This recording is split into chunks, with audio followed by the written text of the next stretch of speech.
Hey guys, it's Sam, and this is my spoiler-filled gush for The Wrath and the Dawn and The Rose and the Dagger by Renee Ahdieh. As I said, this video will have spoilers in it, so if you've not read this series, go ahead and check out my spoiler-free review, which will be linked on the screen. So as I've already expressed over Twitter and in my other review, I loved this series. It was everything that I wanted from it. I loved the magic, I loved the world, I loved all the characters, and I loved Khalid and Shazi so much. Like, OTP status instantly with so many things. I loved them immediately. So the whole way that the romance is done in here just speaks to me because you already have like a slow burning kind of thing going on. You have this hate turned to love thing going on, which I always appreciate. And some of the lines, which I think in another author's hands would have been really cheesy, turned out to be beautiful. I am so grateful to Jillian from Bookish and Nerdy because she was around when I was reading this, and I was just texting her all of my feelings for like every line, and I was like quoting the lines to her, and I was like, I'm dying, and she's like, I know.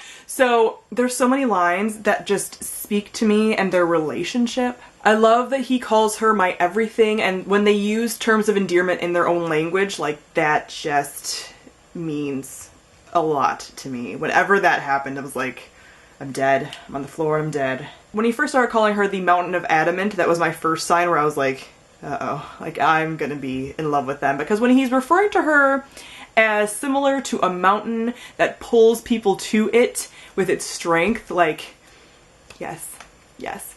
And the line that destroyed me was with their first kiss, and when he said that she was a plague of a girl, and when she's like, well, if I'm a plague, then you should, you know, destroy me before I destroy you, and he's like, no, destroy me, and then kissed her, like, my soul left my body, went to another plane, screamed for 5 minutes, and then returned to my body so I could promptly faint. Like, it was so, it speaks to me on so many levels. Like, seriously, when I was saying there, I'm like, where are the Tumblr photo sets with this quote? Because it's everything to me. Like, that dynamic is what I love most in relationships, put into words. Like, perfectly put into words. And the fact that he sees her as his equal and vice versa, like he said that my soul sees his equal in you and she feels the same way, and they don't belong to one another, they are just with one another, and no one is like possessive. Like, he is very protective of her and she's protective of him, but no one is like overly protective, and they both trust one another and they want to protect one another, but they also respect each other's decisions. There were so many times when she was like, you can't do that because I'm gonna do this, and he's like, well, you can do that all you want, but I'm gonna do this. And they just kind of had this like, nobody had more control than the other one, and they both loved each other equally, which typically speaking, a lot of romances you'll kind of feel like one is sacrificing more for the other one, and I never felt that way. Even in book 2, when they're separated for that little bit of time, I never doubted them at all. And I never felt like they were faltering. Like, there's a lot of books where you'll have the protagonist get separated and there's just like doubt and maybe like they didn't love me and da-da-da-da, and they never had that. They came back together and they were back together and they trusted one another and they worked together as a team.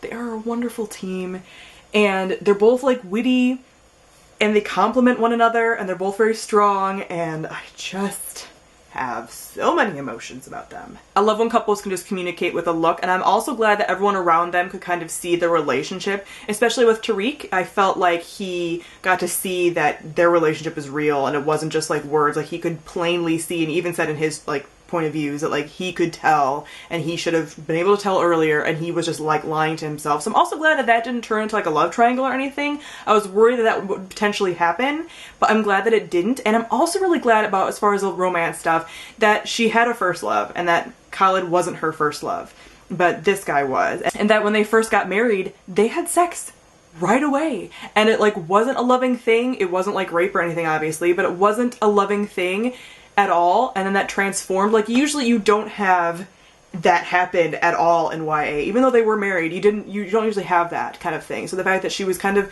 trying even to maybe use her body a little bit and to like be kind of a little bit seductive and stuff is something that was really shied away from in YA, and the fact that they went there is really cool, and the fact that they got to see things like change and progress into a very like loving relationship, that was really awesome as well. I also love that Khalid and Turek kind of became not quite friends, but that they weren't fighting over Shazi the entire time. That her first love backed up and was like, I get it, I get the situation, and that even Khalid gave him a chance. It's like, I'm gonna give you 3 chances to kill me.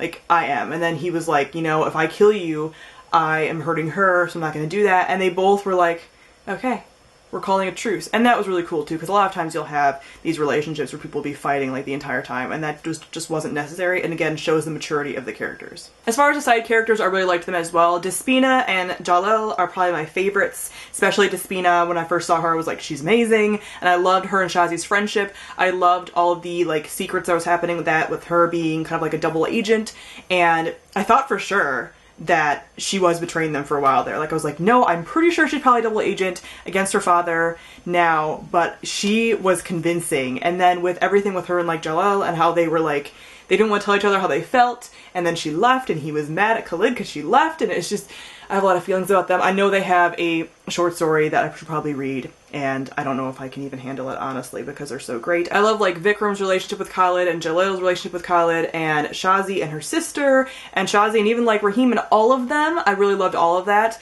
I also loved Ursa and Rahim, although looking back, it's kind of very obvious that one of them was going to get killed off when you suddenly have their POV. Like, I didn't feel like I needed their relationship, really, but I'm glad that it was there because it did make you like Rahim a little bit more, so that his death was more of a blow, because it wouldn't have been without his kind of like POV, but at the same time, like when I was reading their stuff, I was like, I don't care about you guys, like I want to get back to like Shazi and Khalid and stuff.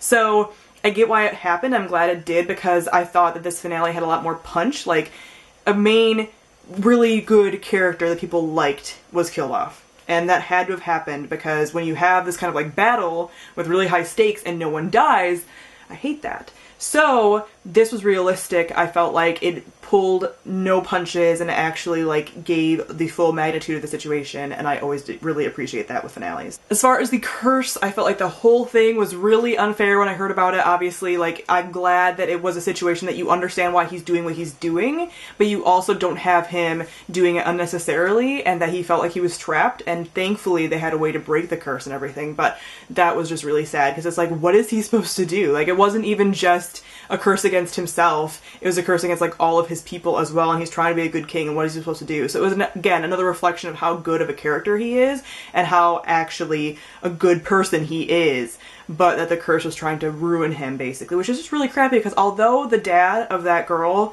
was devastated, like, how are you gonna curse like a whole nation to something? Like, really, just because the guy was too young and didn't know how to like properly love somebody? Like, wow. Wow. So the only thread that I didn't feel was really wrapped up was Artan's aunt, and the fact that they had that whole thing where she wanted the book destroyed so that their curse could kind of be lifted as well. Like, she lifted his curse, but there was something tied with them. I feel like that could lead to like a future book. Like, I don't know if Renee Ahdieh is planning on staying in this world a little bit, because that was very obviously left undone, you know, where she was like, you're gonna owe me something later, and the whole thing wasn't quite explained, like how are they tied to the book exactly, and like what happened.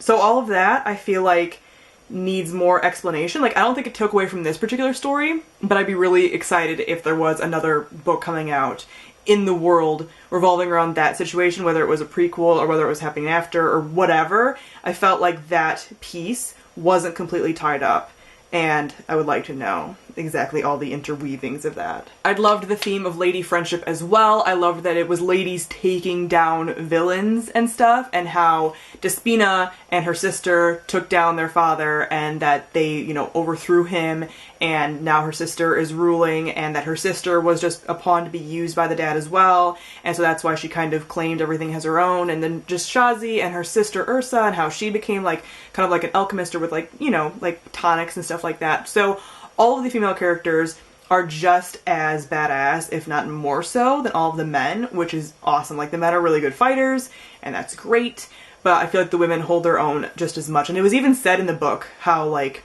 Shazi was very happy that a woman got to, like, overthrow Shalem, like that was a big thing. And I also love how in the end her dad sacrificed himself after he made so many horrible decisions and so many stupid things, and that he eventually decided at the end, when he saw how devastated his daughter was, like, he came back to himself and he used his magic to heal Khalid and like die himself, because he'd made so many awful decisions and was controlled by power and everything. So I'm glad that everybody got what they deserved in the end, really, and that all of the villains didn't feel like none of them were too insurmountable. They were all good, not too mustache twirling, and they were all like believable characters. So again, overall, loved the story, new OTP, Love the setting. Would love to see more, Renee. If you want to do any more books with this, I would love it. But although I'd love to see more, I'm totally happy with this just being a duology. Absolutely adored it. So comment down below and let me know what you thought of The Wrath and the Dawn and The Rose and the Dagger. Thank you all for watching, and I'll see all of you guys soon. Bye!